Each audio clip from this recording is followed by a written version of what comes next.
Magandang tanghali po sa inyong lahat. Kung meron man pong isang bagay na magandang baunin natin sa ating mga pagbasa para sa araw na ito, marahil ipinapaalala sa atin na kailanman hindi natin masusukat ang awa at pag-ibig ng Diyos. Dahil ang pag-ibig ng Diyos ay nag-uumapaw.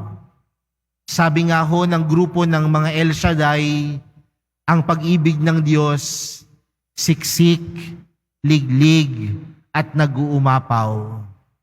At kung gano'n na lamang ang pag-ibig sa atin ng Diyos, ipinapaalala sa atin ng Diyos na ang pagtingin ng Diyos sa atin ay pantay-pantay. At yun marahil yung isang bagay na tila hirap nating tanggapin. Dahil alam naman natin na minsan sa buhay natin, may mga pagkakataon na naikukumpara natin yung ating sarili sa iba. Sasabihin natin, bakit ito lamang ang biyayang natatanggap ko? Bakit yung kapitbahay ko, ganun kalaki yung biyayang natatanggap nila? Kung pantay-pantay ang pagtingin sa atin ng Diyos, bakit gano'n na lamang ang natatanggap ko?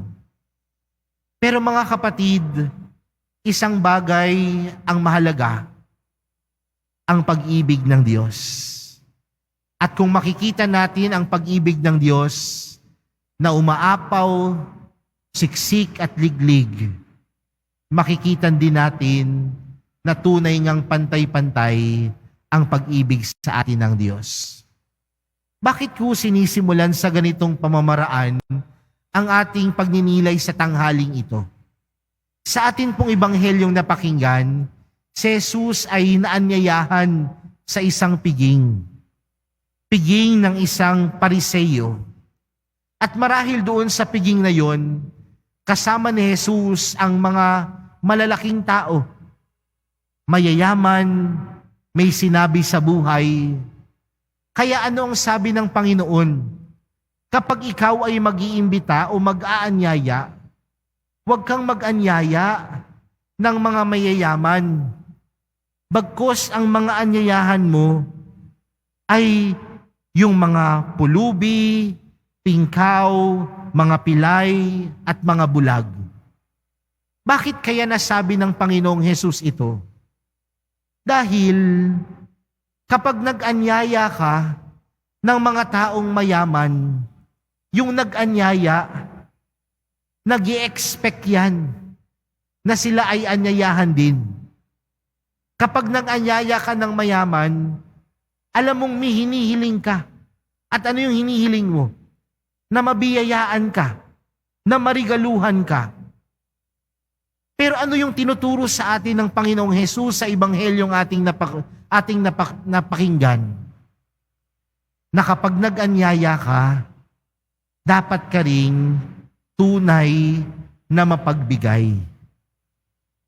Dahil sa tunay na pagbibigay, wala kang hinihintay na kapalit. Wala kang hinihinging kapalit. At tandaan natin, ganyan din ang Diyos. Ang pag-ibig ng Diyos, pantay-pantay. Ang pagmamahal ng Diyos para sa ating lahat, binigay niya ang kanyang lahat. Pero kailanman, ang Diyos hindi naghintay ng kapalit. Dahil ganoon dapat ang tunay na pagbibigay. Kaya yung pag-anyaya, anyayahan natin yung mga taong walang kakayanang magbigay sa atin. Dahil tayo dapat na sumusunod sa Diyos ang may kakayanang magbigay. Dahil ang tunay na pagbibigay, walang hinihintay na kapalit. Minsan po, may lumapit sa akin, isang tao, at ang sabi niya may sakit yung kanyang anak. Bumulot ho ako sa aking pitaka at nag-abot ho ng aking makakaya. Pero pagkaabot ko ho, nagdalawang isip ho ako kung saan niya kaya gagamitin yung pera. Sabi niya kasi may sakit yung kanyang anak. So sinundan ko ho yung binigyan ko. Sa laking gulat ko ho, hindi ho siya pumunta sa butika. Pumunta siya sa isang bilihan at bumili ng sigarilyo, bumili ng alak. Kaya sabi ko sa aking sarili, naloko yata ako. Nabudol ako. Huh? At bit ko po yun. Kaya nung may nagkataon po na meron akong nakausap na pari at nabahagi po yun, sabi ko sa kanya, minsan ang hirap din magbigay eh. Kasi minsan lolokohin ka din. Pero nagulat na lamang ako dun sa sagot ng kapatid kong pari. At ang sabi niya sa akin, Paul, minsan, okay lang magpaloko. At sabi ko, bakit naman? Dahil kapag nagbigay ka, hindi mo naman kine-question yung ibinibigay mo. Bagkus kaya ka nga nagbigay dahil handa kang tumulong. At kaya sabi ko sa aking sarili, oo nga no, ganoon ang tunay na pagbibigay. Yung pagbibigay na wala ka namang hinihiling na kapalit. Pero napakaganda nung sinabi ni Jesus sa dulo ng Ebanghelyo. Gagantihin ka ng Diyos sa muling pagkabuhay ng mga banal. Ang mga taong tunay na nagbabahagi na walang hinihintay na kapalit, ang Diyos na ang gaganti sa iyo.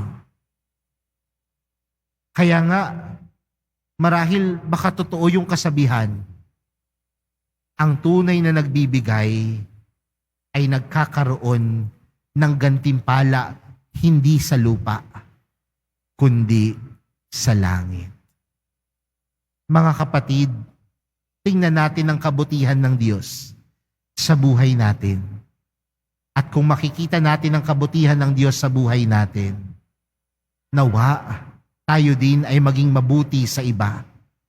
Paano? Maging tunay na mapagbigay. Mapagbigay na walang hinihintay na kapalit. Maging mapagbigay dahil sa dulo, ang Diyos na ang bahala sa iyo. Kaya sa pagpapatuloy po ng ating banal na misa sa araw na ito, tingnan natin ang kabutihan ng Diyos. Tingnan natin ang pagpapala ng Diyos. At makikita natin na kaya natin maging tunay na mapagbigay. Amen.